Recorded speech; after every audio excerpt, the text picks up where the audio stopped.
Well, that's why I have Dean here. He's one of our lead research analysts, as well as just a guy that knows a lot about the crypto space. He knows a lot about trading, and we're going to just start chatting about why should I own an altcoin versus why I should own Bitcoin, or maybe I should just own all of it in my portfolio. So without further ado, Dean, welcome to the conversation. Thank you for joining me today. Well, thanks for having me here today to discuss this with you. This is a huge and very exciting topic. Boy, it's I guess the first place to start is the big picture, right? So you start off with the idea of what a cryptocurrency is. It's a digitally secured currency. Okay, great. So Bitcoin was the first one, right? Yep. Bitcoin was the invention of cryptocurrencies. Number one, the big dog, and it's still the big dog, mainly because it was first. Even though the technology now has progressed since then, it's the big dog because it was first. And that makes that the number one cryptocurrency, and everything after that is considered an altcoin. So, what's your take on owning the big dog versus the altcoins? Well, from my perspective, just like everybody else, when I first started getting into the game, I heard about Bitcoin, right? And I think everyone's mindset who gets new into the game, they want to own Bitcoin. Back then, Bitcoin was a little bit more affordable. Like I could own 10 Bitcoins for one Bitcoin, or 20 Bitcoins for the price of one Bitcoin today. So it was a little bit easier to get into the Bitcoin game, right? As Okay, you but said, let's it keep in was mind, because I know a lot of people aren't aware that you don't have to buy an entire Bitcoin. You can buy a fraction of a fraction of a fraction of Bitcoin. You could buy $10 worth of Bitcoin right. if you want to, just so that people, I think a lot of people get scared away from it because they think they have to have $50,000 to buy one Bitcoin. You can do Well, fractional, and you can get in really at any level. so that's interesting that you bring that up, and I'll just sidetrack on that just for a second. There are 100 million Satoshis in one Bitcoin. So that means you can buy 1/100 millionth of a Satoshi, right? Or of a Bitcoin. So that's probably like a penny, or even less than a penny if you wanted to get in. So yeah, you could spend $5 on Bitcoin. You could spend $10. So it's a great point to bring up.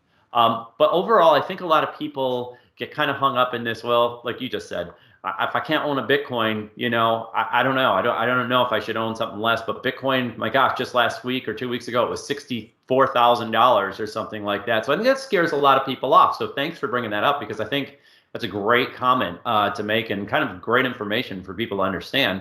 Is that they could own 5,000 of it, they could own 10,000 of it, and they're still going to be in Bitcoin. Okay, You so know aside. what's really what's really interesting about that is that a lot of people base their purchases on the price of the coin. Okay, I know. I forgot his name. The lead guy from Kiss. Gene Uh, Simmons. Gene Simmons. Okay, he said he invested $300,000 into Cardano, a coin called Cardano, because he said the price of Bitcoin is too high. Cardano is cheap. I'm going to put my money into that one. So if it grows to the size of Bitcoin, then I'm going to make a lot more money. And I hear a lot of people make their purchasing decisions like that, but the price of the coin does not matter. That's a really important point, especially when you're talking about Bitcoin versus the altcoins, because the number of coins in existence is far more important. And you take the price times the number of coins in existence, and you get the market cap, the market capitalization, all the money total that is in that cryptocurrency. So it really doesn't matter what the price of the coin is. You have to pay attention to how many coins there are, and because Cardano, as great of an altcoin as it is, will never be the price of Bitcoin, because it would have to be in the hundreds of trillions of dollars invested in that one coin to get that high. It's not going to get that high. The price will remain lower because there's billions and billions of those coins versus a few million of Bitcoin. So that's something you want to pay attention to. Don't just go by the price of the coin.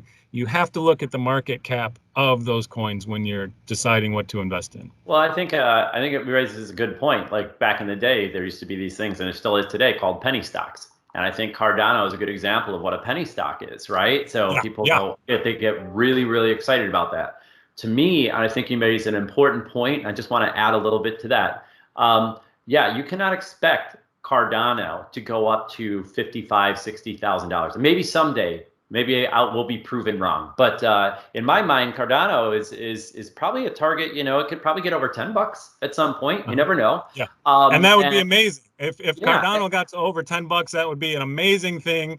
I certainly would be happy, and a lot of people would be happy. Just $10 for that coin would be yeah, amazing. right. But to think that it's going to be worth 50,000, 60,000, or 100,000 in the future, it just doesn't have that capability as far as we see it. And there's plenty of coins out there that don't have that capability because of the unlimited supply nature of them. XRP is one of those, right? The one that was banned back in January in the US, which looks, by the way, it's making a comeback, but that's a topic for another video, of course.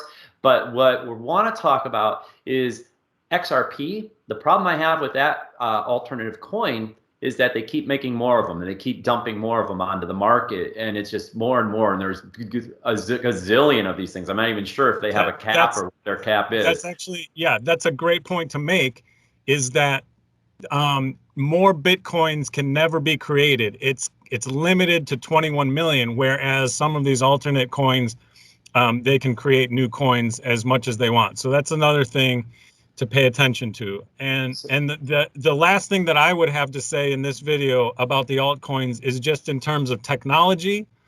Bitcoin is really more of a storage of value. It doesn't do that much except store your value. It's not good for transactions. It's slow and expensive. It's good kind of like gold. That's why they call it the new gold. It's a good place to put a bunch of your money and keep it there, especially as a hedge against inflation, as the US government prints more and more dollars. But so what makes the alternate coins interesting and exciting is that they're not limited technology-wise. There's new ones coming out all the time that can do really interesting things. I always say that cryptocurrencies are like pieces of software code with value attached to them. That's the best way that I can explain it. Like software code that can do things, that can execute things, perform functions, and there's a value attached to that. That's not the case with Bitcoin, but with some of these altcoins, the technology, the code can do really cool and amazing things, and then you value it, and then you can own it. And that is really the beauty and the excitement of these altcoins. Yeah, and to give an example of that, like we have Ethereum, which is a completely open blockchain with an API layer that anybody can just go in and program. They can make their own alternative coin, for example, or they can use the blockchain to transact business with. So we're talking about being able to put contracts out. So like, for example, if you want to purchase a home today, you have to go through all this paperwork. You have to go through all these different things. There will be a day where we purchase homes, I believe, using a contract on the Ethereum network. So there's value, intrinsic value to that open approach, whereas Bitcoin, like you said, was created for an entirely different reason. It's a store of value, whereas these other currencies, alternative coins, are trying to provide value in different manners, and each one has a different story. So you mentioned Cardano and Gene Simmons. That one has its story. What's interesting about its story, it's kind of a copy of Ethereum. It's an open network, but it's coming along. It's trying to be what Ethereum is today, and they're just trying to do it at a cheaper alternative cost versus Ethereum. So, you know, we have these technologies. XRP has its own value proposition, and a number of the altcoins have their own value proposition. That's where we come in, we do all the research, and we look at each one of those things, and we say, what is the value of owning a basket of altcoins versus owning a Bitcoin, right? And what's the big picture? And the big, right. We're always looking at the big picture as far as fundamentals, value, gains, hedges against inflation, all these different factors. That's how we decide, you know, how much money to put in each of these different areas. Yeah. And that's the way you should look at it. If you're going to be investing into these things, you should educate yourself, not just buy because it's cheap, right? Because cheap, as we said earlier in this video, doesn't mean that it's going to rise to some astronomical level. You have to know all the fundamental details behind it, what its technology is, how many are in the supply, how many more they plan to release into supply, if it's limited or unlimited like Bitcoin. We don't know. You have to look into those details. So, you know, there's a lot of different factors that go in when you're making the decision of diversifying your portfolio, of having just Bitcoin, or if you're looking at having Bitcoin plus altcoins. I will tell you what my personal stance is. I own both. How about you, Dean? Do you own both? Definitely own both. Yep. Okay. And there's good reasons to do that. And to learn more about that, come back and watch us in another video.